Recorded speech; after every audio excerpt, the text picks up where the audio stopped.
नमस्कार।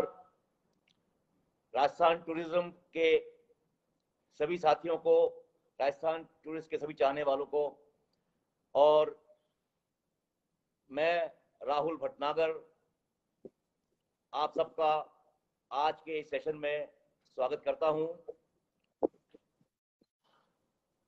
सभी राजस्थान टूरिज्म के जो आज राजस्थान डायरीज का जो प्रथम संस्करण है, फर्स्ट सेशन आज चालू किया है, एक नवाचार है राजस्थान टूरिज्म का डिजिटल प्लेटफॉर्म पर, उसमें मैं सबका स्वागत करता हूं। और आज सबसे अच्छी बात यह है कि आज राजस्थान के जो वीर शिरोमणि महाराणा प्रताप हैं, उनका आज जन्मोत्सव है। और यह एक बड़े गर्व की बात है हमारे कि हमारा जो प्रथम संस्करण है आज राजस्थान डायरीज का, वो आज के दिन शुरू हो रहा है। बहुत बहुत शुभकामनाएं सबको आज के दिवस की। और मैं अपने व्यूअर्स से जानना चाहूंगा कि अपने बारे में बताना चाहूंगा कि मेरा नाम राहुल भटनागर है और मैं भारतीय वन सेवा से मैं अभी 2 साल पहले ही मैंने सेवानिवृत्त हुआ हूँ। और करीब 35 साल 36 साल मैंने वन विभाग में काम किया है विभिन्न पदों पर। और आज मैं आपसे रूबरू हूँ। मैं बताना चाहूंगा राजस्थान सभी हमारे व्यूअर्स को कि राजस्थान अपने आप में हिस्ट्री के लिए, अपनी हिस्ट्री, अपनी आर्ट कल्चर, अपने फोर्ट्स, पैलेसेस आदि के लिए बहुत स्पेशल जगह रखता है। साथ ही राजस्थान में वाइल्ड लाइफ की भी कमी नहीं है। और आज राजस्थान टूरिज्म ने एक नया नवाचार चालू किया है, जिसमें उन्होंने राजस्थान टूरिस्ट जो आने वाला टूरिस्ट है उसके लिए इन सब के अलावा बर्डिंग को प्रमोट करने के लिए, जो कि आज विश्व में बहुत तेजी से फैलता हुआ एक लोगों में एक इंटरेस्ट है, हॉबी है, उसको बढ़ावा देने के लिए राजस्थान टूरिज्म ने राजस्थान डायरीज के मार्फत ये नया बर्डिंग डेस्टिनेशन के रूप में राजस्थान को आगे लाने की कोशिश कर रहे हैं। मैं यही बताना चाहूंगा कि राजस्थान में करीब 600 से ऊपर प्रजाति के पक्षी पाए जाते हैं, जबकि इंडिया में करीब 1100 पक्षी का करीब 1100 उसके आसपास पक्षी मिलते हैं। अतः राजस्थान अपने आप में एक बड़ा इंपॉर्टेंट बर्डिंग डेस्टिनेशन है पूरा स्टेट। और इसके बारे में और सभी नंबर 2 इसमें क्या सबसे अच्छी बात यह है कि साल के हर सीजन में यहाँ पे बर्डिंग का महत्व है, विंटर्स में हो, सर्दी में हो, गर्मी में हो। अतः इन सबको देखते हुए हम राजस्थान उत्तराखंड के बराबर बर्डिंग डेस्टिनेशन के रूप में जाना जा सकता है खाली। और इसी को ध्यान में रखते हुए आज ये सेशन रखा गया है बर्डिंग के ऊपर। ये जो नया आज पहला संस्करण है इसका राजस्थान डायरीज का, मैं बताना चाहूंगा कि आज हमारे बीच जो मुख्य हमारे वक्ता हैं, जो हमारे मुख्य अतिथि हैं, मुख्य हमारे स्पीकर हैं, वो है श्री मनोज कुलश्रेष्ठ साहब। श्री मनोज कुलश्रेष्ठ साहब बर्डिंग के क्षेत्र में एक नाम है। इन्होंने पिछले 30-40 साल से बर्डिंग के क्षेत्र में बहुत काम किया है। श्री कुलश्रेष्ठ साहब BNHS के बॉम्बे नेचुरल सोसाइटी के लाइफ मेंबर हैं। इन्होंने करीब 26 इंपॉर्टेंट बर्ड एरियाज जो राजस्थान में पाए जो हैं अभी, उनमें उनको आइडेंटिफाई करने में इनका मुख्य सहयोग हो रहा है BNHS के साथ। इन्होंने वेटलैंड सर्वे ऑफ राजस्थान के सालिम अली सेंटर के साथ मिलकर काफी काम किया है। और इसमें इन्होंने स्टेट बर्ड ऑफ राजस्थान, जो कि जिसे हम ग्रेट इंडियन बस्टर्ड बोलते हैं, उसके कंजर्वेशन पे इन्होंने काफी काम किया है। और इंडियन बर्ड जो network, Indian bird conservation network, उसके करीब 8 साल तक ये राजस्थान के कोऑर्डिनेटर रहे हैं। और अभी ये इको रेस्टोरेशन प्रोजेक्ट जो चल रहा है राजस्थान में, उसके अंदर ये काम कर रहे हैं। तो आज हमारे बीच एक बड़ी शख्सियत बर्डिंग की हमारे साथ हैं। मैं इनका स्वागत करना चाहूंगा। बहुत बहुत स्वागत मनोज जी। हमारे व्यूअर्स को धन्यवाद राहुल जी। धन्यवाद राहुल जी। मैं आपका और अपने बर्ड वॉचर फ्रेंड्स का शाम में इस प्रोग्राम में इस्तकबाल करता हूं। मैं चाहूंगा कि आपसे इस बारे में जितनी चर्चा की जाए, क्योंकि राजस्थान बहुत एक तरीके से इम्पोर्टेंट एरिया है बर्ड वॉचिंग के लिए, जिसको इस तरीके से हम कह सकते हैं कि केवलादेव जैसा हमारा यूनेस्को वर्ल्ड हेरिटेज साइट है, जो एक रामसर साइट है, और सांबर भी है, और हमारे पास बहुत ही यूनिक हैबिटाट है डेजर्ट, जो काफी पक्षियों से, विभिन्न प्रजातियों से भरा हुआ है। मनोज जी, सबसे पहले तो मैं कहूंगा कि सभी दर्शकों को कि मैं मनोज जी से करीब कई 2014 या 15 के बाद मेरे इनसे मुलाकात हो रही है, और बड़ा अच्छा लग रहा है मनोज जी आपसे मिलकर, आज टीवी पे आपको लाइव देखते हुए, ये फोन पे डिजिटल प्लेटफॉर्म पे। और मुझे याद आ रहा है हम 14 या 15 में जब उदयपुर बर्ड फेस्टिवल हुआ था, उस टाइम आपसे बातचीत हुई थी। आप थे, राहुल जी, असद रहमानी साहब थे, तो विक्रम सिंह जी थे, हम काफी बातचीत हुई, काफी हमने गौरव राहुल किया जी, वो तो बर्ड यादगार इवेंट था बर्ड फेस्टिवल। मैं देखता हूँ कि डूंगरपुर बर्ड फेस्टिवल के बाद आप लोगों ने जिस तरीके से इसको प्रमोट किया, उसके बाद तो राजस्थान में कई जगह हुआ, लेकिन जो जितना पार्टिसिपेशन लोगों का और आसपास से लार्ज स्केल पे उदयपुर बर्ड फेस्टिवल में होता, होना भी चाहिए। वहाँ तो सिटी ऑफ लेक्स है, फाउंटेन्स एंड माउंटेन्स भी कहते हैं वो उसको, तो वहाँ बर्डिंग का काफी ज्यादा स्कोप है। वो हम चर्चा में बाद में बात करेंगे, लेकिन वो एक बड़ा अनूठा एक्सपीरियंस था। तो मनोज जी, आज के बाद मैं चाहूंगा व्यूअर्स के है कि आज जो हमारा सेशन चालू किया है राजस्थान टूरिज्म ने, वो बेसिकली जो टूरिस्ट हमारा राजस्थान में आता है, हमारा वैसे राजस्थान में काफी टूरिस्ट आता है, हमारे काफी टूरिस्ट डेस्टिनेशंस हैं, और जो मेन टूरिस्ट आता है वो basically city, forts, palaces, history, उनको देख के चले जाता है, या वाइल्ड लाइफ को देख के चले जाता है। तो हम चाहते हैं कि हमारे जो टूरिस्ट आते हैं उनको कुछ तरीके से हम बर्डिंग से जोड़ें। बर्डिंग एक नई हॉबी है और एक बार उनमें इंटरेस्ट क्रिएट करें। तो उसके लिए मैं आपसे चाहूंगा कि हमारे व्यूअर्स को ये बताएं आप कि राजस्थान में जो टूरिस्ट आता है उसको बर्डिंग के लिए कौन से ऐसे जगह हैं, कौन से ऐसे डेस्टिनेशंस हैं जहां पर वो आ सके, जो इम्पोर्टेंट हैं, और जहां पर वो एक आध नाइट एक्स्ट्रा बिता सके, अपना एक दिन एक्स्ट्रा बिता सके।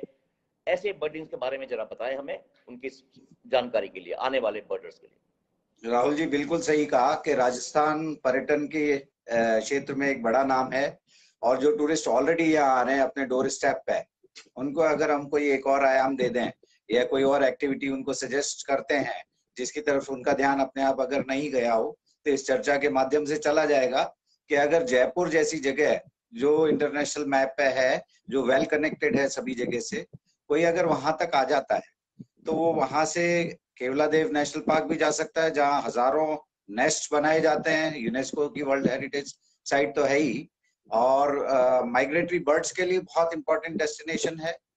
बाणगंगा रिवर से इसके डिप्रेशंस भरते थे किसी जमाने में। सिर्फ 29 स्क्वायर किलोमीटर में करीब करीब 500 तरीके की बर्ड्स यहाँ पर रिकॉर्ड हो चुकी हैं। और सरकार का प्रयास देखिए कि उन्होंने गोवर्धन कैनाल से, अभी पानी की थोड़ी कमी होने लगी थी जब, तो उन्होंने गोवर्धन कैनाल से पानी दिया, कुछ नलकूप खुदवाए, और अब चंबल से एक डेडिकेटेड पाइपलाइन यहाँ के लिए दी है, जिससे काफी हद तक हम उसको पानी की शॉर्टेज को कवर अप कर रहे हैं। आगे ये है कि अगर जयपुर है कोई, तो वहां से सांबर भी बहुत दूर नहीं है। सांबर भी रामसर साइट है, जहां पर फ्लैमिंगोज, ग्रेटर फ्लैमिंगोज और लेसर फ्लैमिंगोज का बहुत बड़ा नंबर आता है। Laser flamingos important bird species है, और काफी आजकल वहां पर बर्ड्स ऑफ प्रे भी दिखती हैं। तो ये जयपुर के आसपास की 2 जगह हुई। तीसरी जगह अगर मैं नाम लूं तो सौखलिया है, जहां पर लेसर फ्लोरिकन्स बारिश के दौरान बहुत ब्रीडिंग के लिए आते हैं। वो फार्मर्स फील्ड है, कंजर्वेशन रिजर्व हुआ करता था कभी, लेकिन बहुत इंपॉर्टेंट साइट है। और वैसे तो जो जयपुर आता है उसे जयपुर में भी बर्ड वॉचिंग करनी ही चाहिए, क्योंकि यहाँ मार्शल, सायोरा, व्हाइट नेप टिट और बहुत सारी बर्ड्स जिनका मैं नाम लूंगा, जैसे समर ब्रीडिंग विजिटर्स हैं, Indian pitta, Asian paradise flycatcher वगैरह वगैरह, तो उनको देखने के लिए यहाँ भी है ना एक एक्स्ट्रा डे वो स्पेंड कर सकते हैं। मनोज जी, मुझे बताएं कि सर जयपुर के आसपास भी कोई ऐसे वेटलैंड्स होंगे, इनके आपने जो बताया उनके अलावा भी जयपुर के आसपास कोई वेटलैंड्स हो जी जहाँ पर हाँ, टूरिस्ट जयपुर जा के सके? आसपास, जयपुर में ही एक वेटलैंड मानसागर है जिसमें 200 कुछ बर्ड स्पीशीज अब तक रिकॉर्ड हो चुकी है। देखिए इतना बड़ा शहर, 4 मिलियन लोग रहते हैं, और उसके बीचों बीच अगर ये नाहरगढ़ बायोलॉजिकल पार्क से जुड़ा हुआ ये लेक है मानसागर जिसमें जलमहल स्थित है, ये भी बर्डिंग का बड़ा अच्छा स्पॉट है जहाँ ज्यादा दूर नहीं जाना पड़ता है। इसके अलावा बरखेड़ा है, चंदलाई है, और कुछ छोटी मोटी लेक्स हैं, कानोता वगैरह, जहाँ लोग जा सकते हैं। वहाँ पे different birds different times of the year में ब्रीड करती हैं। झालाना लेपर्ड सफारी पार्क भी है जहाँ पिट्टा और ये बर्ड्स जो मैंने बताई समर ब्रीडिंग विजिटर्स रेगुलरली आते हैं। तो मनोज जी बड़ा आपने अच्छा बताया जयपुर के आसपास। मेरा ये कहना है कि जयपुर जो टूरिस्ट आता है वो जरूर एक दिन एक्स्ट्रा लाए, और ये जो आपने जगह बताई है वो इसको देख सकता है और अपनी बर्डिंग हॉबी को कर सकता है। अब मैं चाहता हूं कि ठीक है, जो जयपुर आया है वो तो बहुत अच्छा है, जयपुर के अलावा भी राजस्थान में बहुत सारी जगह हैं जहाँ पर टूरिस्ट जाता है जो कि टूरिस्ट डेस्टिनेशंस हैं। मैं जिक्र करना चाहूंगा उदयपुर से। मैं उदयपुर से बिलोंग भी करता हूं, और मैं उदयपुर अपने आप में भी जरूर। एक सुंदर जगह है। आप भी उदयपुर काफी रहे हैं, आपका बचपन उदयपुर में बीता है, आपकी पढ़ाई वढ़ाई सब उदयपुर हुई है मुझे पता है, तो बिल्कुल। उदयपुर से भी आपका लगाव है। तो मैं मनोज जी चाहूंगा कि जैसे आपने जयपुर के बारे में बताया, मैं अपने व्यूअर्स को जरा बताइए कि उदयपुर में अगर कोई आता है अपने टूरिज्म पॉइंट ऑफ व्यू से, तो वो बर्डिंग के लिए क्या कर सकता है, क्या एक्स्ट्रा कर सकता है, क्या अच्छा है यहाँ, थोड़ा सा आप इस पे प्रकाश डालिए। जरूर राहुल जी, उदयपुर जो है वो अपने आप में बड़ा खूबसूरत मनोरम स्थल है। उसके अलावा ऐतिहासिक पृष्ठभूमि भी उसकी बड़ी स्ट्रांग है। हमारे नेशनल हीरोज महाराणा प्रताप वगैरह आते हैं, लेकिन कम लोग जानते हैं कि वहां पर बर्डिंग के लिए भी बहुत अच्छे स्पॉट्स हैं। आप देखिए कि शहर के बीचों बीच लेक पिछोला कॉम्प्लेक्स है जिसमें स्वरूप सागर, फतेह सागर लगते हैं, और साथ में ही यस। उनके एक प्रताप स्मारक नाम का एक मॉन्यूमेंट है जिसमें भी बर्ड्स का बहुत अच्छा नंबर है, और रेगुलरली मैं वहाँ बर्ड वॉचिंग करता रहा इन एरियाज में।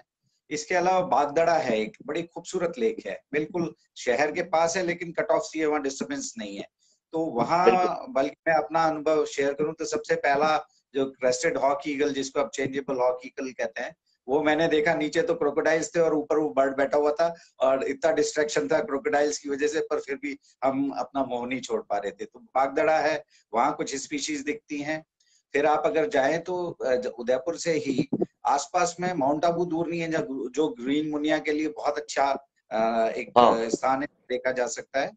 और कुंभलगढ़ सेंचुरी, जहाँ आप ग्रे जंगल फाउल को देख सकते हैं और भी कई बर्ड्स को देख सकते हैं।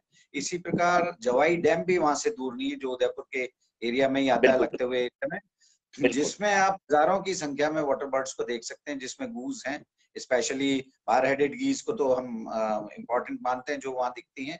और उसके अलावा जो नंबर्स हैं, क्योंकि किसी भी बर्डिंग साइट का स्टेटस ऐसे इम्पोर्टेंट हो जाता है, अगर उसमें बहुत सारा नंबर हो बर्ड्स का तो उसको प्रिजर्व करना जरूरी होता है। बर्ड वॉचर्स के लिए ही एक ही जगह पे बहुत सारी स्पीशीज देखना भी संभव होता है। मनोज जी मैं बताना चाहूंगा, आप जब जवाई की बात कर रहे हैं, मैंने खुद ने अपने वहां पर 56 सारस क्रेन का देखे हैं, 56 सारस क्रेन एट अ स्ट्रेच एक साथ देखे मैंने, तो इम्पोर्टेंट है काफी एरिया जवाई का। और आप बागदला की जो बात कर रहे हैं, वो भी आज इम्पोर्टेंट बर्ड एरिया हो गया है, आईबीए में आ गया है बागदला। और एक आप जो मैं बताना चाहूंगा, ऐड कर आपके साथ करना चाहूंगा कि सज्जन उधर एक व्हाइट नेपकिट है, वो सज्जनगढ़ में it is very very common. कई बाहर से लोग आते हैं उस व्हाइट नेपकिट को देखने के लिए, जी तो हाँ, ये वहाँ काफी राइट एंडेमिक है यहाँ के हैबिटाट लिए। है। वहाँ बिल्कुल राइट हैबिटाट है। अकेशिया, ल्यूकोफ्लिया, स्क्रब वगैरह वहाँ पे हैं जहाँ पे ये यूजुअली देखी जाती है। ठीक।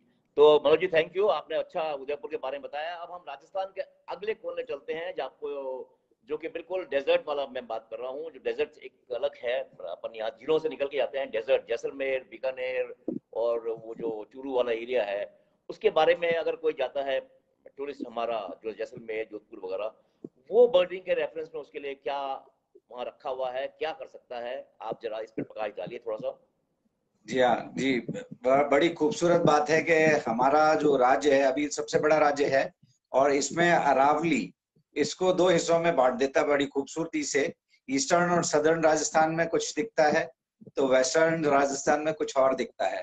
तो वेस्टर्न राजस्थान हमारा बड़ा यूनिक है, डेजर्ट का हैबिटाट है, बिल्कुल एरिड। तो ऐसा लगता है जैसे वहां कुछ नहीं होगा।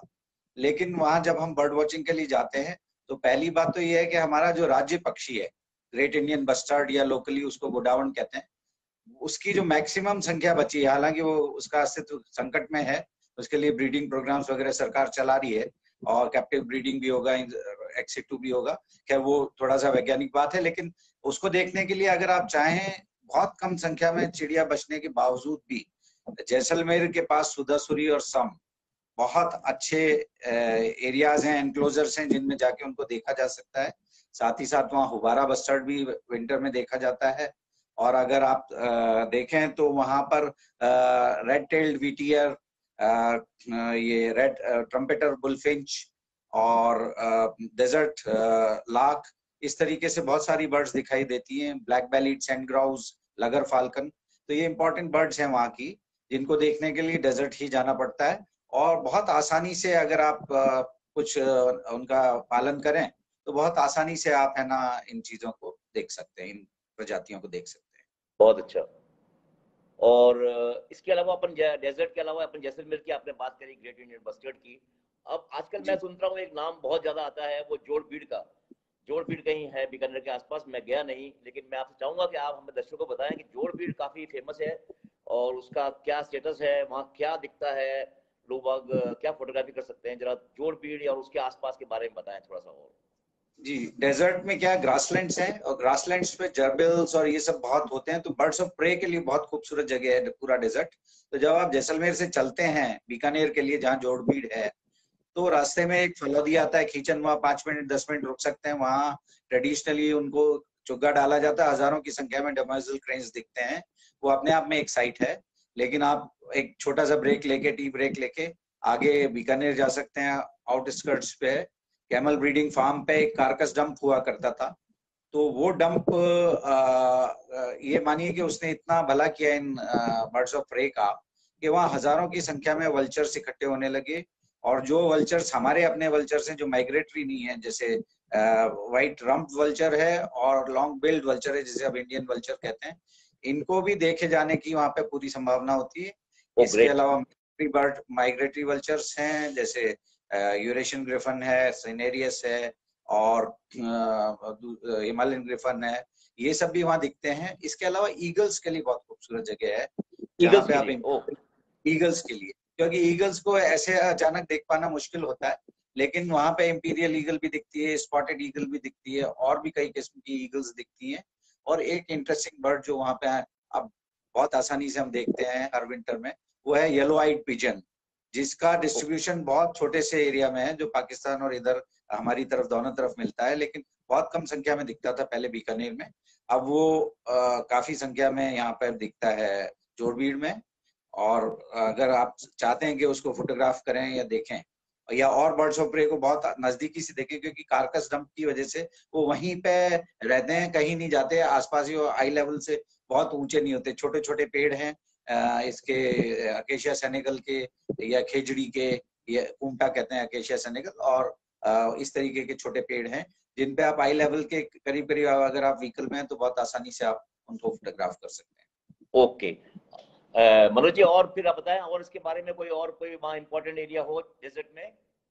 देखिए, अब जब आप लौटेंगे तो बीकानेर से आप जयपुर की तरफ चलेंगे तो थोड़ा सा डिटूर है, मेन जो हाईवे है उससे, और ताल छापर आप पहुंच सकते हैं। जो भी पिछले साल में ताल छापर ने बहुत बर्ड्स के रेफरेंस में एक आप मानिए कि ख्याति प्राप्त की, क्योंकि वहां भी ये जर्बिल्स जो हैं, जो डेजर्ट इस पे सीड्स पे फीड करते हैं, या बर्ड्स हैं जो छोटी बर्ड्स हैं उनको खाने वाली बर्ड्स हैं, लार्क्स हैं, क्रेन्स हैं, एक सोशेबल प्लेवर जो इम्पोर्टेंट बर्ड है जो बहुत कम दिखता है, वो वहां दिख जाता है। और डेजर्ट में एक और स्पीशीज जो ताल छापर में तो दिखी जाती है, व्हाइट ब्रोड बुश चैट है, जो कि एंडेमिक बर्ड है अपने यहाँ की, जिसको काफी सालों तक किसी ने देखा नहीं था, बहुत कम लोग उसको देखते थे। हम लोगों ने एक सर्वे किया था जब हमने 56 birds, Bombay natural history society, तो आप ताल छापर उसको देखे जाने की एक मुकम्मल जगह है जहाँ पर आप देख सकते हैं। और इसी तरीके से वहां पर दूसरी जो एक इम्पॉर्टेंट बर्ड है जो स्पॉटेड ट्री क्रीपर है, वो भी हम वहाँ आसानी से देख पाते हैं। मनोज जी, ताल छापर के बारे में आपने बताया तो मुझे मेरे सर्विस कैरियर में मुझे पता है ताल चापर में हमारे एक सहयोगी साथी हुआ करते हैं मिस्टर पूनिया। लोग बाग उनका जरूर नाम लेते थे कि ही वाज समथिंग, जब भी वहां जाते ताल चापर में एक्चुअली ये कहना अतिशयोक्ति नहीं होगी कि पूनिया जी से पहले वो थोड़ा सा नेग्लेक्टेड था इन टर्म्स ऑफ मैनेजमेंट, ये कहना चाहिए। वहां पे मैनेजमेंट था लेकिन उस स्केल का नहीं था, वो लोअर लेवल के स्टाफ को वहां रखा जाता था और वो बस ऐसा ही था। हम तो तब भी जाते थे, तब भी बहुत खूबसूरत बर्डिंग होती थी वहां, लेकिन जब से पूनिया जी ने इसको प्रॉपरली मैनेज करना शुरू किया, फेंस करना शुरू किया, फेंस रिपेयर हुई, डॉग्स के इन्वेजन को उन्होंने कंट्रोल किया और ग्रासेस इंट्रोड्यूस की, ये सब करते करते मैंने देखा, देखते देखते ही वहां पे बर्ड स्पीशीज का नंबर बढ़ता चला गया और उन्होंने खुद बड़ा कीनली उनको रिकॉर्ड करना शुरू किया। वो बर्ड वॉचर नहीं थे इनिशियली, मैं जब उनसे मिलता था, पर उनकी तारीफ यही थी कि उन्होंने उसको बिल्कुल ऐसे अपना लिया था जैसे गोद ले लिया हो, और बर्डिंग में भी बहुत ज्यादा उन्होंने मेहनत की। तो तालछापर अब टूरिस्ट बर्डिंग का एक हॉट स्पॉट है। वंडरफुल। अब मैं अपने व्यूअर्स को बताना, राजस्थान का हमने 3/4 एरिया तो कवर कर दिया आपने, अभी 1/4 एरिया राजस्थान को और बचता है। और मैं व्यूअर्स से बताना चाहूंगा कि 1/4 एरिया में हमारा चंबल का जो एरिया है, कोटा का जो एरिया है, वो भी इतना ही इम्पोर्टेंट है। वहां भी काफी बर्डिंग डेस्टिनेशन है। लोग कोटा टूरिस्ट जाते हैं, कम जाते हैं, पर फिर भी वो वहाँ पे आसपास रणथंभौर है, वो वहाँ नजदीक ही हमारे काफी टूरिस्ट जाता है रणथंभौर और इस तरह। तो कोटा में बर्डिंग का क्या, कोटा और उसके आसपास बर्डिंग का क्या हो सकता है, टूरिस्ट क्या देख सकता है, उसके बारे में थोड़ा हमारा लाइट डालिए व्यूअर्स के लिए। देखिए, कोटा एक हिडन ज्वेल है। वहाँ अभी मुकंदरा हिल नेशनल पार्क टाइगर के लिए बनाया गया है और उसमें चंबल जैसी साफ सुथरी नदी, क्योंकि नदियों में पॉल्यूशन बहुत है, सिटीज का सारा जो सीवर है या जो भी नाले हैं वो उसमें चले जाते हैं, लेकिन चंबल की खूबसूरती ये है कि वो बहुत साफ रिवर है, तो पॉल्यूटेड नहीं है। क्या हुआ कि हमारे जो वल्चर्स थे उनको जैसे डेजर्ट में कैटल वगैरह रखते हैं लोग, तो डाइक्लोफेनेक यूज करते थे, तो उसकी वजह से काफी वल्चर्स हमारे खत्म हुए। लेकिन उस पर सरकार ने बैन लगा दिया, तो अब काफी धीरे धीरे वापस वो दिखने लगे कहीं कहीं पॉकेट्स में। चंबल की खूबसूरती ये है कि वहां कुछ भी पॉल्यूटेड नहीं है और उसकी जो कंदराएं हैं आसपास वो कंपेरेबल है दुनिया की किसी भी खूबसूरत गॉर्जेस से। जब आप बोट राइड में उसमें जाते हैं, जो अपने आप में एक बहुत ही यूनिक एक्सपीरियंस है, जब आप बोट राइड में जाते हैं वहां पे आपको क्रोकोडाइल्स दिखते हैं, ये गेवियल्स दिखते हैं, लेकिन वो तो पानी में है। आप ऊपर देखते हैं तो आपको लेजेस पे इंडियन वल्चर, जिसको लॉन्ग बिल वल्चर कहा जाता था, वो काफी बड़ी तादाद में नेस्ट करते हैं, बड़ा सेफ रिफ्यूज है उनके लिए। और आउल्स हैं 2-3 तरीके के, अपना इंडियन ईगल आउल है, डस्की ईगल आउल है, ये वहां पर ब्रीड करते हैं रेगुलरली।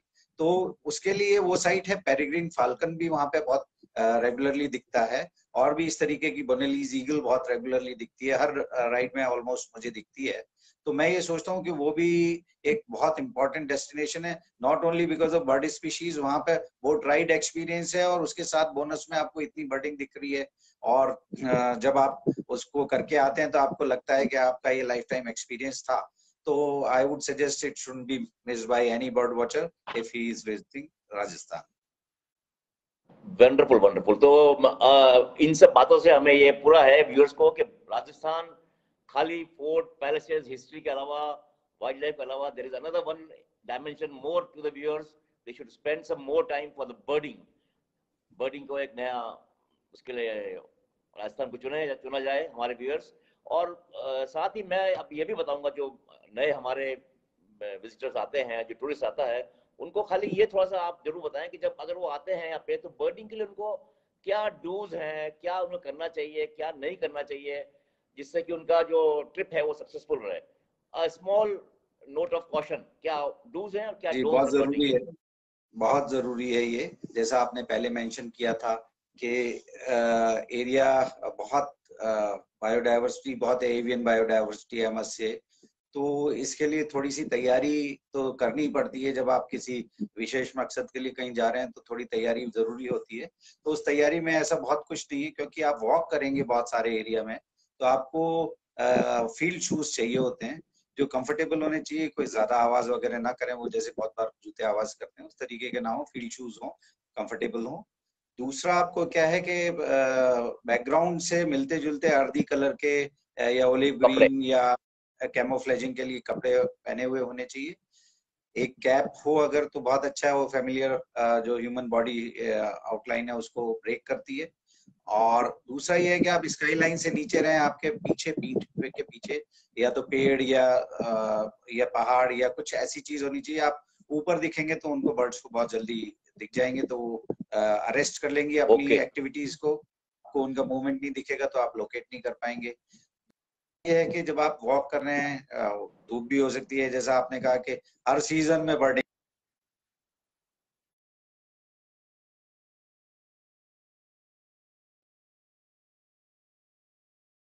नेटवर्क प्रॉब्लम है, रेनी आप थोड़ा सीजन सा में भी ये बर्ड्स यहाँ पे ब्रीडिंग मनोज के जी लिए थोड़ा आती सा हैं।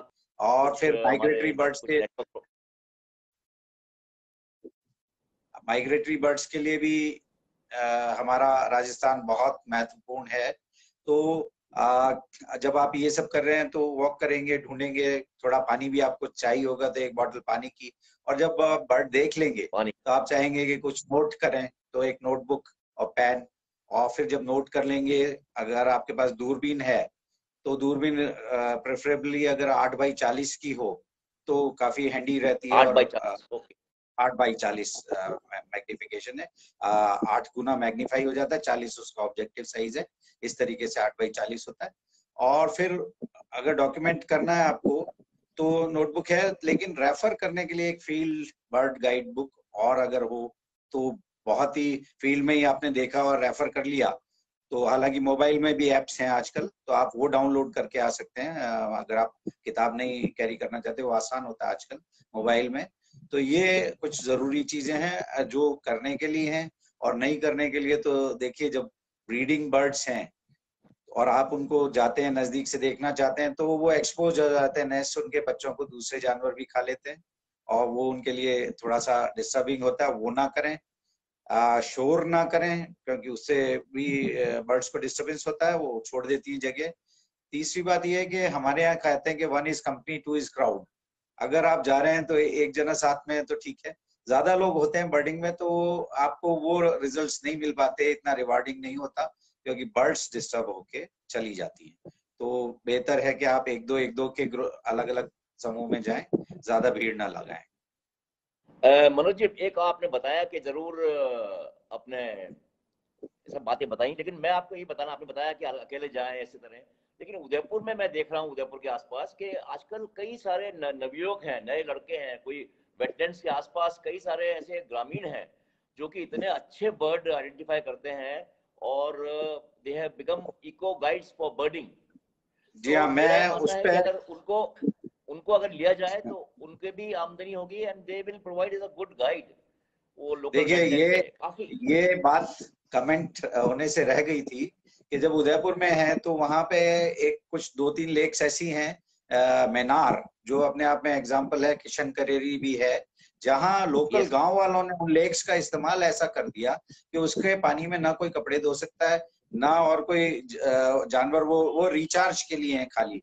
तो बर्ड्स ने जब देखा कि उनमें बिल्कुल डिस्टर्बेंस नहीं है तो वो वहां काफी संख्या में आने लगी, और आने लगी तो मतलब एक जाहिर सी बात है कि शिकारियों की भी निगाह पड़ी होगी, लेकिन लोग वहां पर इतने प्रोटेक्टिव हैं कि उन्होंने उनको, बर्ड्स को कोई वहां पे उनको डिस्टर्ब नहीं कर सकता।